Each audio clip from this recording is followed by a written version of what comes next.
Hello everyone! We are going to do a little explanation about the Chapter 3, The Linguistics of Second Language Acquisition. Este capítulo pues nos explica cómo la lingüística ha influido profundamente en el estudio del aprendizaje de una segunda lengua. Pues analiza distintas teorías que buscan responder a una pregunta muy importante, que es ¿qué aprendemos realmente cuando aprendemos un idioma? El texto nos muestra que aprender una lengua no es solo memorizar palabras, sino que debemos comprender esos principios como el sonido, la forma y el significado.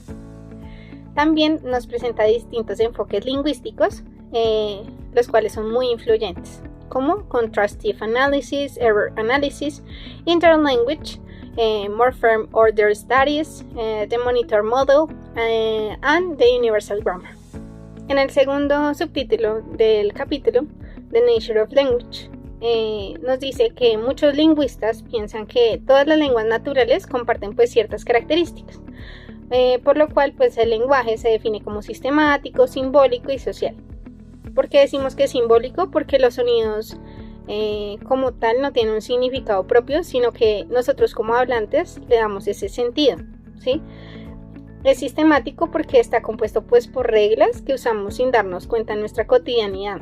Y es social porque el lenguaje refleja la cultura, las relaciones y también una visión del mundo. Además, podemos decir que dominar una lengua implica manejar distintos niveles de conocimiento: el léxico, la pronunciación, la gramática y la sintaxis. En la lengua materna esto se adquiere de manera inconsciente, pero en una segunda lengua requiere práctica, tiempo y exposición constante frente a esta lengua. When we talk about the early approaches to second language acquisition, we can say that the initial approach was contrastive analysis, and it was developed by Robert Ladle. It compared the native language and the target language to predict areas of difficulty. It was inspired by structuralism and behaviorism. It considered language learning as forming habits through repetition and reinforcement. If the two languages had similar structures, positive transfer occurred, but when they are different, interference appears, producing errors. Por ejemplo, en español podemos decir como la paloma blanca, mientras que en el inglés se dice the white dove. Este cambio en el orden de palabras podría causar como errores. Aunque este modelo ayudó a crear materiales de enseñanza, fue muy criticado en su momento porque no explicaba por qué los aprendices producían oraciones correctas que nunca habían escuchado antes. Podemos hablar del análisis de errores que fue propuesto por Pete Corder. Él decía que los errores no eran fallas, sino eran huellas del aprendizaje, y que mostraban que los estudiantes probaban sus hipótesis sobre la nueva lengua. Entonces, analizar los errores permitía descubrir cómo el aprendiz construía su propio sistema lingüístico. Entonces, esto reveló que los aprendices en realidad eran muy activos, eran creativos y no simplemente imitaban. Cada error indicaba como una etapa intermedia dentro de un proceso constante de evolución. And is there where the interlanguage appear? And it is an intermediate system that people create when they are learning another language. It is not exactly their native language nor the target language, but it is a mix with its own rules. La interlengua es sistemática porque sigue reglas internas, es dinámica porque cambia con la práctica y el tiempo, y es variable porque no siempre se habla de la misma manera. En este proceso podemos decir que influyen muchos factores, por ejemplo, cómo el estudiante aprende o cómo practica, las estrategias que usa para comunicarse. Muchas veces el aprendizaje se detiene y los errores se repiten sin corregirse, o sea, nunca se corrigen. Y esto se le llama fosilización. La siguiente teoría es The Monitor Model. Esta teoría explica cómo aprendemos una segunda lengua. Tiene distintas hipótesis. Podemos hablar de algunas, como la diferencia entre adquisición y aprendizaje. En este caso, adquisición es de manera inconsciente y aprendizaje es de manera consciente. También podemos hablar del input comprensible, que señala que aprendemos cuando entendemos algo, un mensaje que es más difícil al nivel que tenemos actualmente. Y filtro afectivo, que indica que las emociones pueden bloquear el aprendizaje. We can say that these ideas show that learning a language depends not only on study, but also on comprehensible exposure, emotional confidence and motivation. También podemos decir que hay otra teoría que es la gramática universal. Esta pues fue propuesta por Chomsky. Esta nos dice que todos los seres humanos nacemos con una facultad innata de lenguaje. Entonces esto pues nos explica por qué podemos entender y producir oraciones que nunca antes hemos escuchado y por qué el aprendizaje sigue patrones similares en todo el mundo. Okay, so I'm going to continue with the part of chapter 3, and the author talks about universal grammar and the functional approach to simple language learning. Basically, Chomsky's idea of universal grammar says that all humans are born with an innate ability to learn languages. It's like we already have a kind of language program in our minds. So it functions with rules that everyday language shares.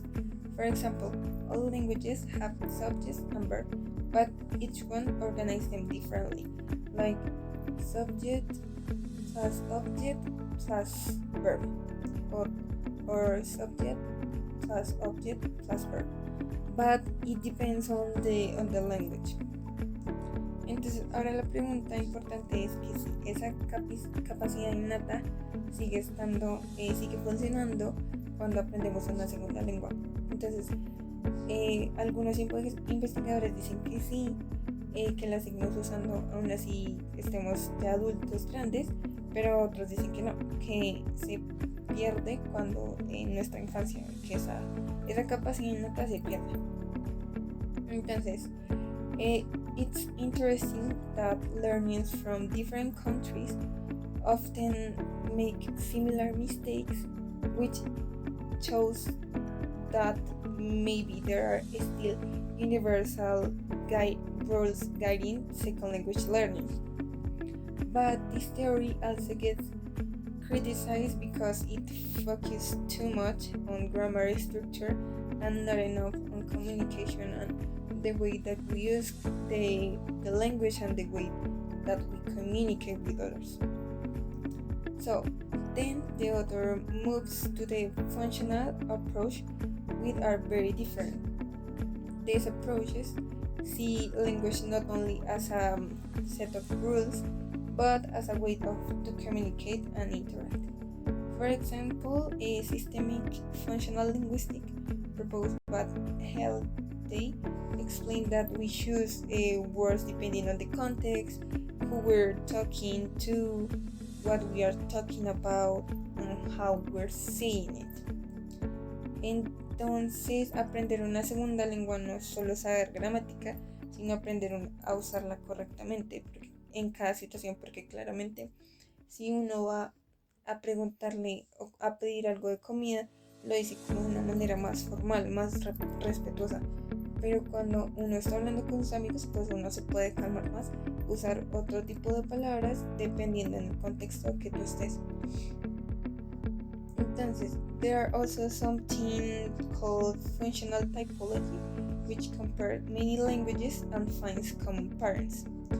It shows that a grammar exists to serve communication.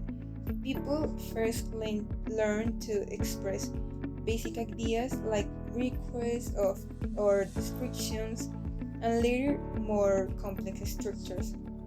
So Klein and Perdue also found that learners go through similar stages. First, they use simple words, then simple sentences, and finally more complex ones.